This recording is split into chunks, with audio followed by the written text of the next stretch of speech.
Buen día. Vamos a empezar a hablar del coronavirus, pero más allá de pasar los datos últimos, quisiera hacer una reflexión.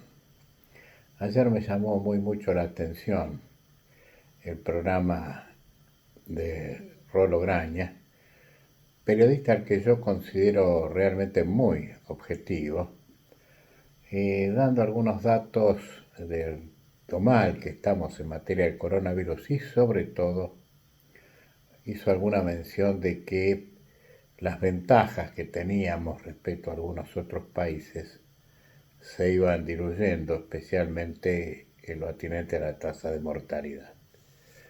Yo quisiera refutar esto respetuosamente, diciendo que la tasa de mortalidad cada millón de habitantes en Argentina es 4.5, 4,5 por millón de habitantes. Mientras que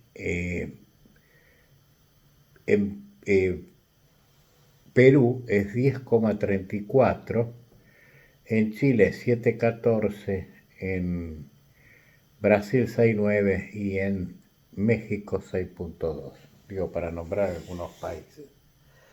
De tal modo que, bueno, en realidad serían 458 por millón de habitantes en Argentina, 1034 por millón de habitantes en Perú, 714 por millón de habitantes en Chile, 690 por millón de habitantes en Brasil y 620 por millón de habitantes en México. De tal modo que ven ustedes que realmente la Argentina está muy por abajo, diríamos en principio casi la mitad que respecto de Perú, y una buena diferencia con respecto a los demás países de por lo menos un 50% menos. Así que realmente no entiendo estos comentarios que de alguna manera inclusive nos ponía ayer Rolo en un lugar similar al de Perú, que por un error estratégico decía, al igual que nosotros, eh, empezó temprano la cuarentena y eso no le dio resultado. Así que bueno, creo que estos números de alguna manera refutan eso y por otro lado, también dijo nos vamos igualando hacia Ecuador y creo que Ecuador tuvo un colapso sanitario que en el caso nuestro a nivel nacional, con excepción de algunas cuestiones puntuales, tampoco se verifica, que creo que no se va a verificar. Dicho esto, la cantidad de días en que se duplican los casos está en la zona de 35, con una tendencia a elevarse prontamente, de modo que me parece que esto es en medio de estas ocurrencias absolutas, es un dato relativo interesante a tener en cuenta. La economía, un dato muy bueno que quizá pasó desapercibido ayer en medio del tembladeral del hablar y hablar del tipo de cambio, es que en septiembre la recaudación fiscal creció por encima de la inflación. ¿Esto qué significa? Que si se verifican algunos otros datos, habría crecido la economía en septiembre. Así que muy buen dato.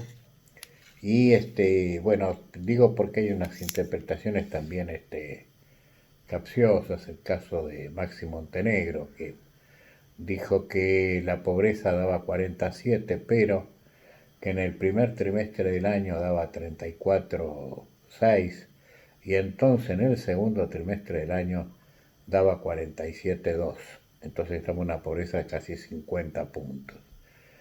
Bueno, digo, si medimos de una manera hay que ser homogéneo en el modo que se mide. Y si no, establezcamos cuál es la tasa de pobreza ahora concluido ya el tercer trimestre del año.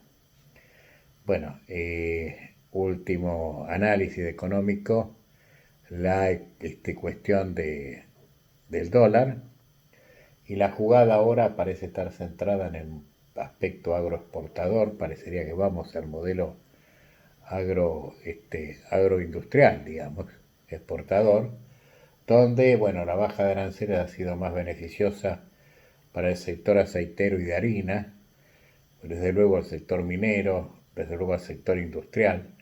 Así que, bueno, todo parecería indicar que por ahí desde ahí va a empezar a moverse el amperímetro. Y ayer la pérdida de dólares por dólar ahorro, 150 millones. De modo tal que lo que ahora hay que empezar a pensar hacia adelante y los próximos días es cómo empezamos a llenar el tonel con dólares comerciales. Bueno, me despido deseándoles un muy buen sábado.